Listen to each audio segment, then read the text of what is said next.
Well, Peter, lovely to catch up.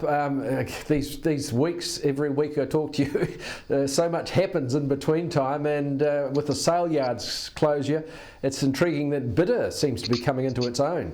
Yes, it does, Mark. I mean, we've seen a big increase in sign-ups. I think we've had a 45% increase in buyer sign-ups in the last few days. Massive amount of interest in it. It's obviously still new technology and early technology, so I think we've got a lot of people watching with interest as to how this would work for them, given that the sale yards are all closed.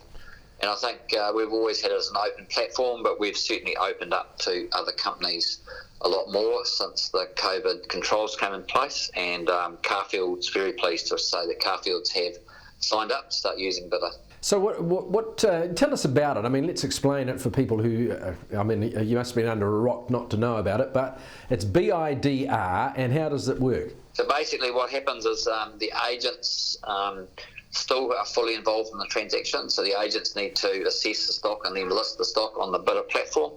And bidr is, we classify it as a virtual sale yard, so basically they run sequential auctions, and very similar to having, I suppose, an auctioneer in a sale yard, except that you are sitting at home and bidding from home in increments similar to what you do in the sale yard. So it's easy technology to follow, easy to work with, and as I say, the agents are still fully involved, and that was part of our strategy. Was we wanted to make sure agents were involved in the listing and buying of stock, so that then the vendors and purchasers both have certainty that they've got a professional actually as part of the process. So how does that work? Because of course the agent would have to go on site, presumably, to the farm to video or photograph the animals? Yes, so they do, but under these current circumstances, most of the livestock companies are accredited service providers.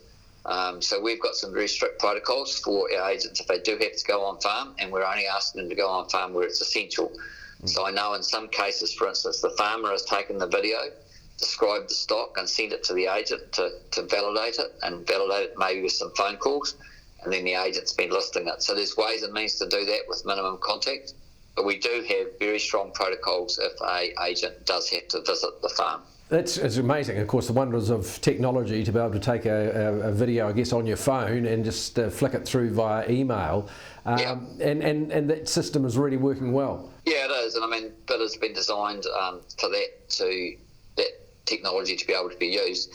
Unfortunately, right now we haven't got a really good phone app, so it can't be loaded directly from a phone app onto the bidr site, but it can go via one of the accredited agents and onto the site. So it still can be done, but just it's a two-stage process, not a one-stage process. How do you, or do you have any idea how many people possibly are missing out because of, course, the connectivity issue? We don't think a lot, Mark. I mean, it's the way bidr is set up. It doesn't need a huge amount of, I suppose, bandwidth at home to actually get onto it, particularly if you are just looking to bid or looking to watch the sales.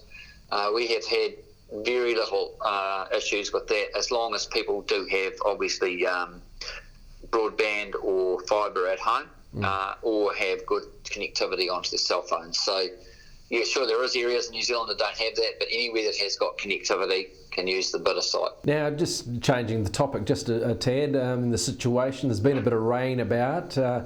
Any idea how that has helped? Well, what we're really seeing in the marketplace is that, a bit of rain, certainly around the North Island, has helped a little bit, probably helped with confidence at this stage more than growing grass. What we're seeing, Mark, is that the sheep sales and the lamb sales are still, lambs are still selling reasonably well, and they are selling. What we're seeing in the cattle market, though, is I would call it a very sticky and difficult market. Part of that is because there's still a lot of cattle out there to be killed. Freezing works certainly have some challenges with staffing their plants and also throughput. So a lot of farmers still got stock that possibly should have been killed even up to a month ago, still waiting for it to be killed. So that's certainly affecting the store cattle market.